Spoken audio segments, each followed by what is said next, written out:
What's going on, American truckers? Welcome to Trucking with Old Snapper. I'm your host, Old Snapper.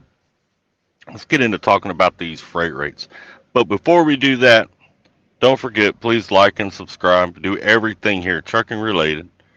And if you get a chance, you want to help the channel out. You got my Cash App down there in the bottom left. You also got www.americantruckersunited.com, where you can get shirts and all kinds of good stuff. Good stuff, you know. And if you see me out on the road, don't forget to hit me up. You'll get a pin and a sticker, and I promise I'll be nice to you if I'm in a good mood. I don't bite, I promise. Anyway, let's get into these freight rates. Now, we've been talking about this possible bloodbath that's coming to trucking. Rates are falling within the van spectrum. As we're going to see later in this broadcast, rates are falling within the van spectrum at a almost record-setting rate. I did go and look at the stocks for some of these truckload carriers. I'm going to be showing y'all some of the stocks and what I saw when I looked at that. But I was talking to a broker that I know down in Florida, someone I've known a long time. I trust him. I trained him. He at one time was a driver. Trained him back in 2012, I believe. But he's been a broker since 2016. We're going to try to get together and record an audio phone call. He's a pretty busy guy, got a lot going on. But I'm going to try to get him on the phone and record a phone call. Going to be asking him some questions. Going to be talking about the market, talking about what he sees on his side that may be coming in the near future.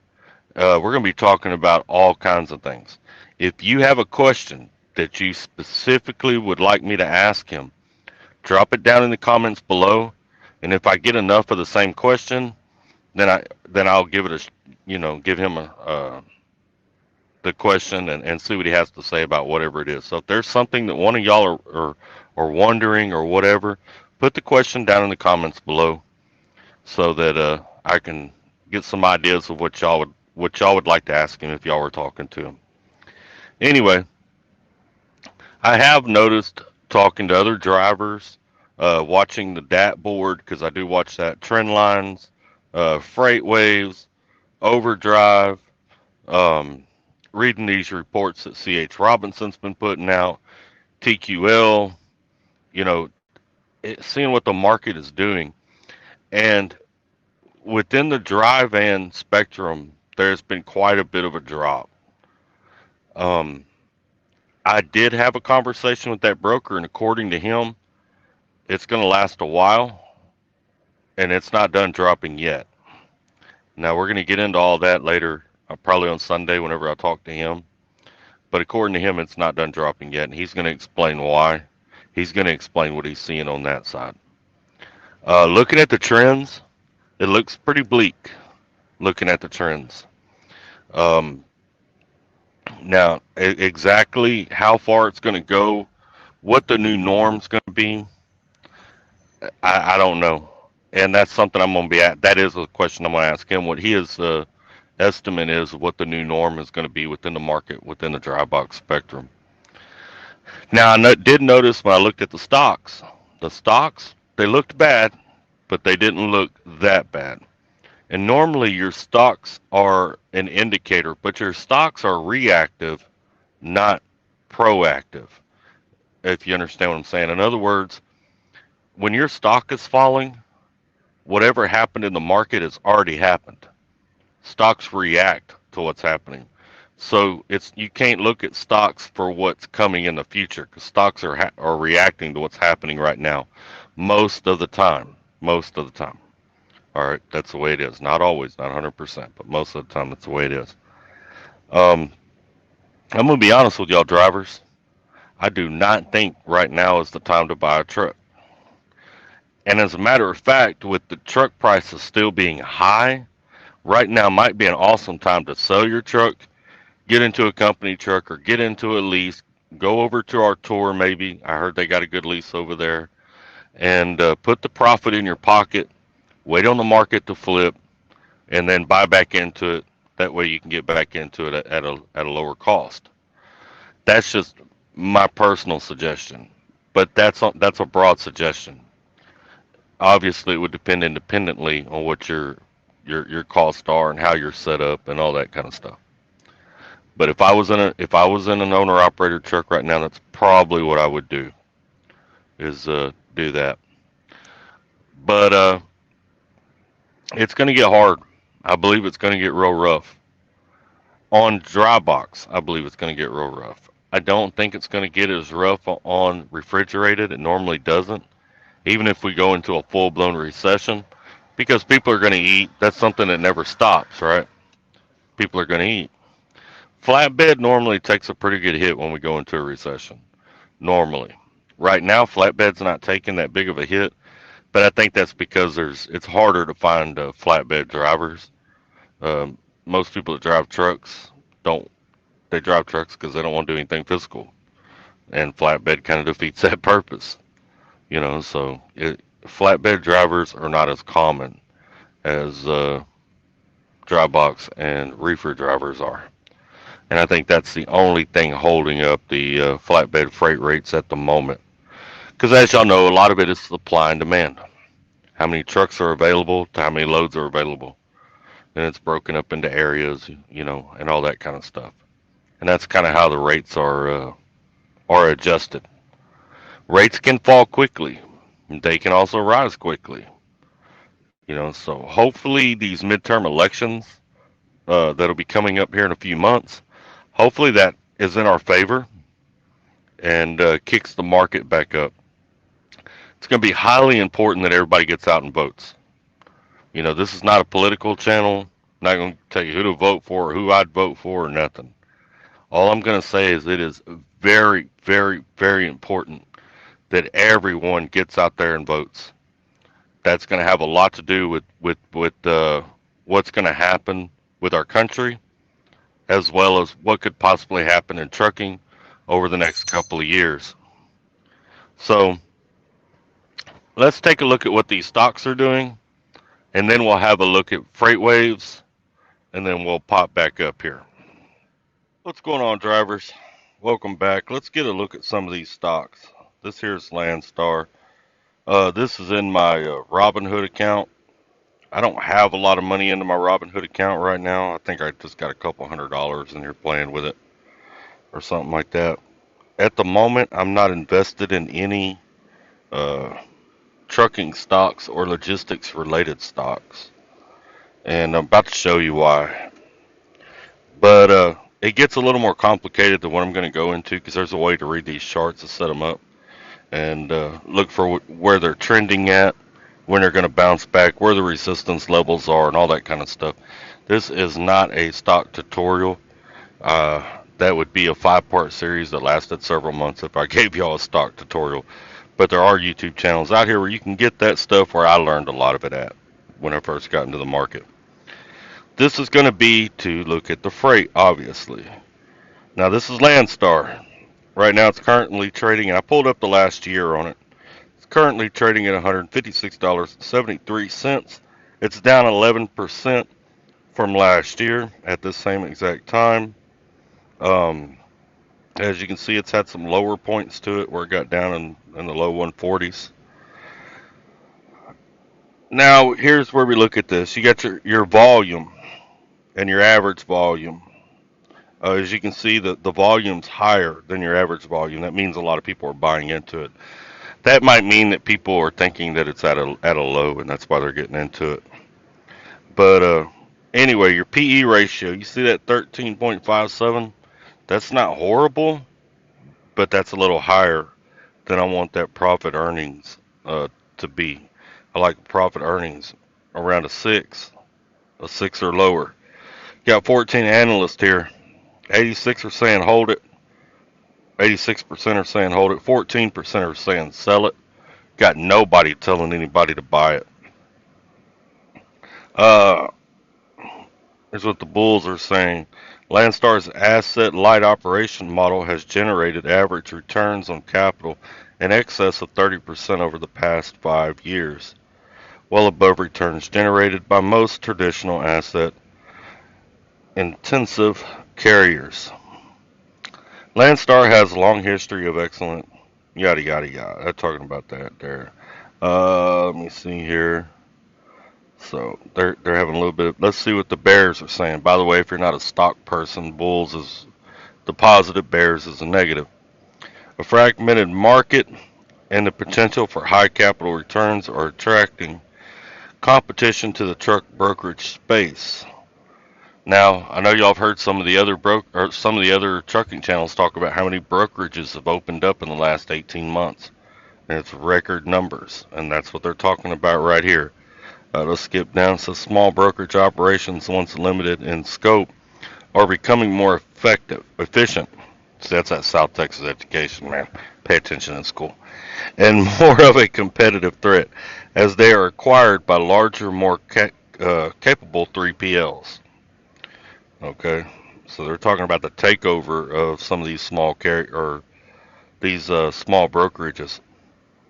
The current robust demand and pricing backdrop will likely normalize by second half of 2022 as trucking industry supply and demand move closer to equilibrium. So what the Bears are saying is by the end of 2022, things should begin to level out. Uh, they're running at their fair value of about 158. All right, let's take a look at another one. Let's see here what I got in here. Now, see, I got 155 playing around in here. Oh, that was Landstar. JB Hunt's a pretty big one. They're up for the day by 2%. Let's see what they are over the last year. They're down by almost 2% over the year. That's really not that bad compared to some. Ooh, they're running a PE ratio of 21.04%. That's bad. That's real bad. Running a volume of 1.2 million with a normal average volume of 825,000. So there's quite a few people that have bought into it, and they're probably thinking that it's at a low, and it may very well be. It's kind of hard to tell from the, yeah, it looks like it's settled out, but and that may be why. It's got a 61% buy ratio, is what the analysts are giving it, 35% hold, 4% sell. Now, um, forgot what company. JB Hunt's going to have a little different setup than than Landstar, obviously, because they own trucks, right? Now, you remember that PE ratio I told you a while ago? Look, it's at 2104. They're trading at 172. They've got a fair value. In other words, the analysts are saying that this stock is worth 151. So it's trading over its value at the current time. And that oftentimes is the case when you see them high profit earnings ratios, some high PE ratios. But let's see what the Bulls and Bears are saying. Let's see what's good and bad. JB Hunt's asset light truck brokerage unit is benefiting from strong acquisition, deep capacity access, and tight market capacity. It also moved quickly in terms of boosting back office and carrier sourcing automation. Oh, I hate that word automation. So I guess those truck drivers aren't the only ones facing this automated crap. The companies are as well. We believe intermodal market share in the eastern U.S. still has room for expansion, suggesting growth potential via share gains from shorter haul trucking. Yeah, I don't like them short load crap. They're talking about the Northeast regional type freight right there. Intermodal shipping enjoys favorable long-term trends. That right there is what's helping this stock at the moment. All right, let's see what the Bears have got to say. Let's see what the bad is. Because of warehouse-related labor shortages, which, by the way, we all are seeing that. If you're working for a company that's doing drop and hooks, we're all noticing that. Retail customers, trailer detention levels are abnormally high, contributing to a there's that in education again, inefficiencies across Hunt's intermodal and for-hire truckload operations. In Hunt's core intermodal division, transportation cost and customer satisfaction depend heavily on performance of partner Class 1 railroads, which are uh, grappling with labor-related network headwinds. So I guess the railroads are also having a hard time finding people to go to work. Currently, I'm in Portland, Oregon. I believe they have a homeless population of 14,000 here. From what the Uber driver was telling me yesterday, there's plenty of workers up here, man. Come get them. Uh, Limited driver pool is placing upward pressure on wages and recruiting costs in Hunt's intermodal. Well, yeah, but Hunt doesn't treat their drivers the best either. JB Hunt doesn't. And that's part of their problem for that. Let's take a look at another company. We got, oh, Knight Swift. They're pretty large. Let's take a look at Knight Swift. They're down, you know, 0.35%. Let me see what they are for the year. They're down less than a percentage for the year. That's not too bad. They're running a PE ratio of 9.80, which is the best PE ratio we've seen. They're running at a volume of 2.30 million with a normal average volume of 1.89 million. They got a 73% buy. Uh, they're expected to trade at 52, being a fair market value of $52. Now that updates every now and then as the market updates. Right now they're currently trading at $48.10. Let's see what the bulls are having to say here. Knight has expanded its asset light truck brokerage division at a healthy clip over the years, and these operations add incremental opportunities for long-term growth. The legacy Knight operations rank among the most efficient and profitable carriers in trucking, with an average operation ratio in the mid 80s prior to the merger. Knight's into the less than truckload shipping marketplace via several 2021 acquisitions. In other words, they acquired some more companies in 2021. I don't know what other companies they acquired, so I haven't kept up with that. The LTL trucking niche is enjoying growth, and that makes sense because they're talking about the less than truckloads. They're talking about the multi-picks, multi-stops. So what has happened across the country that a lot of people may have realized is you see a lot more warehouses popping up. So what these companies are doing is they're running shorter loads because they might pick up a load in California, say, and they'll run it over to, you know, Denver. They'll set it in a warehouse in Denver, let's just say. That load, it'll have parts or pieces on it going all over the country. But let's say a good portion of that load's headed to New Jersey, but it's not due in New Jersey for a few months. They'll go ahead and get it out of California. They'll get it over into a market where they can run it at a lower rate than running it directly out of California. You know, so they'll work them lanes to benefit themselves to move that freight across the country for a lower rate, bouncing it little by little from warehouse to warehouse. Hope y'all understand what I'm trying to explain there. I'm not the best at explaining this stuff. But anyway, that's what's going on in the market.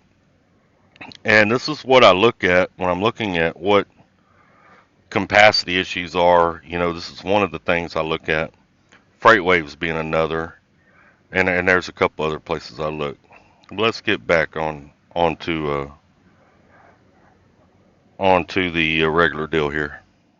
Welcome back, drivers. Now we're going to take a look at Freightwaves. Let's see what Freightwaves has to say about this. And we're going to skim through this because I believe it's a pretty long article. I've kind of gone through it a little bit already. But let's get up here to the top. They say truckload van spot rates fall even faster. Over the past 4 days, and this was Tuesday, May the 12th.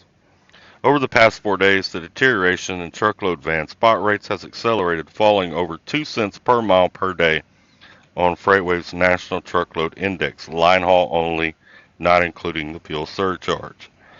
And of course, they're showing their sonar, which is their software that they developed. Down here it talks about DAT.